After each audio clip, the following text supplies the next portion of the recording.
Popcorn ভাই কি জন্য আমরা এবারে টি-20 ওয়ার্ল্ড কাপটা জিততে পারি নাই? আমি বুঝি না আপনারা কেন বারবার এই কথাটা ভুলে যান। আমাদের টার্গেট হচ্ছে next world cup, this is not world cup. এই জিনিসটা কেন যে আপনারা বারবার ভুলে যান এটা আমি জানি না। আমি আবার বলি, আপনাদের মনে রাখতে হবে আমাদের টার্গেট হচ্ছে নেক্সট বিশ্বকাপ।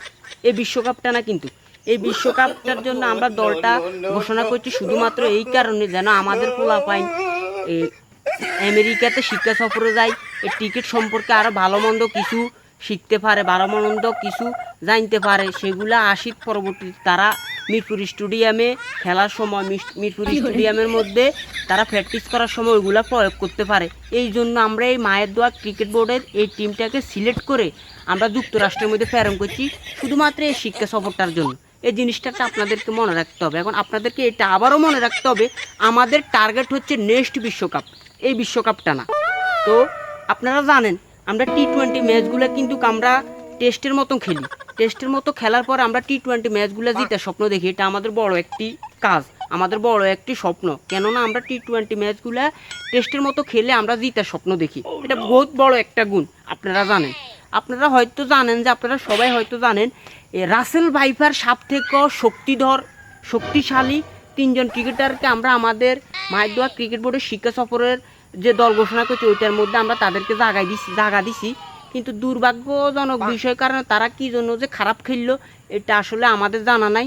তারা আগামী 2-1 দিনের ভিতরে দেশে আসলে আমরা এটা নিয়ে বিস্তারিত আলাপ আলোচনা করে দরকার হলে আমরা তদন্ত সাপেক্ষে তাদের বিরুদ্ধে বিভিন্ন ব্যবস্থা নিব। আর আগামী 2-1 দিনের ভিতরে আমাদের টিকিট টিম সুদর আমেরিকা থেকে আসবে।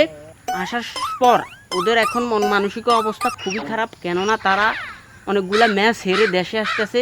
ওদের মন ভালো করার জন্য আমি সরকার থেকে একটা একটা অনুদান চাইছি, হয় 10 কোটি চাইছি বা 20 কোটি চাইছি। সরকার আমাদেরকে ওই টাকাটা অনুমোদন আজকে 2-1 দিনের ভিতরে দিলে আমরা তাদের বিনোদনের ব্যবস্থা করব। তারা নোয়াখালী এয়ারলাইন্সে করে সেফুদা বিমানবন্দরের টার্মিনাল 1-এ নামলে আমরা বিআরটিসির সাতখোলা বাসে করে তাদেরকে আমরা বরণ করে আমরা পুরো ঢাকা শহর তাদেরকে নিয়ে র্যালি করব। এবং কি ওই র্যালি শেষে আমরা তাদেরকে নিয়ে গাজীপুরের সাফারি পার্ক অথবা সীতাকুণ্ডের ইকো পার্কের মধ্যে তাদেরকে আমরা ওইখানের মধ্যে আমরা আনন্দ ফুর্তি করবো, একটু লাল পানি টানি খাবো। এবং কি ক্যাসিনোর ব্যবস্থা করবো, হালকা করে ক্যাসিনোর ব্যবস্থা করব। এবং কি ওখানে ভালো করে ভুড়ি ভোজনের ব্যবস্থা হবে, হরিঙ্গের গোস্ত থেকে শুরু করে হাতির কলচা, উট পাখির আন্ডা, এবং কি বাইরে থেকে বিশেষ করে যে উট পাখির ডিমের কথা আপনাদেরকে আমি বলছি, ওই উট পাখির ডিমটা আমরা বাইরে থেকে আমদানি করব। আপনাদের সবাই দাওয়াত রইল, আপনারা সবাই আসবেন, উট পাখির ডিম দিয়ে খাবেন এবং কি ক্রিকেট টিমকে বলবেন। এবং আমি আপনাদেরকে আবারও বলি, আমাদের টার্গেট হচ্ছে নেক্সট পরবর্তী বিশ্বকাপটা।